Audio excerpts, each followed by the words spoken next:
একটা কামিজের মূল সৌন্দর্য কিন্তু এই কামিজের সাইড ফাড়ার সেলাইটা। আপনি সেলাইটা যদি সুন্দরভাবে দিতে পারেন, কামিজের ফিনিশিংটা অনেক সুন্দর হবে। সাইটের সেলাই যারা সুন্দর করে দিতে পারেন না, তারা এই ভিডিওটা দেখে নিন।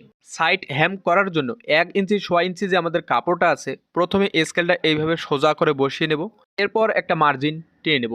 যারা কামিজের সাইডটা সোজা করে সেলাই করতে পারেন না, তাদের জন্য এটা খুব গুরুত্বপূর্ণ একটা ভিডিও। এই নিয়মে মার্জিনগুলো দুই সাইডে তুলে নিতে হবে। এরপর এই মার্জিন বরাবর আমাদের কাপড়টা ভেঙে নিতে হবে। প্রথমে এক পাটে কাপড়টা ভেঙে নিব।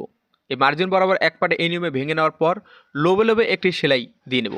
যারা হ্যাম করে ডাইরেক্ট সেলাইটা দিতে পারে না, তারা এভাবে লোবে লোবে একটি সেলাই দিয়ে 1 ইঞ্চি কাপড়টা বাইরের দিকে এভাবে বের করে রাখবেন। সাইড ফাড়া পর্যন্ত গিয়ে সুইটা গাড়িয়ে কাপড়টা ঘুরিয়ে অপর সাইড একই নিয়মে কাপড়টা ভেঙে একটি সেলাই দিয়ে নেব। এরপর এই বাড়তি যে কাপড়টা আছে, এই কাপড়টা আমাদেরকে ভেঙে নিতে হবে এবং লোবে লোবে একটি সেলাই দিয়ে নিতে হবে। তাহলে সাইডটা আর বাঁকা হবে না। তো এই নিয়মে সুন্দর করে কাপড়টা ভেঙে নিতে হবে।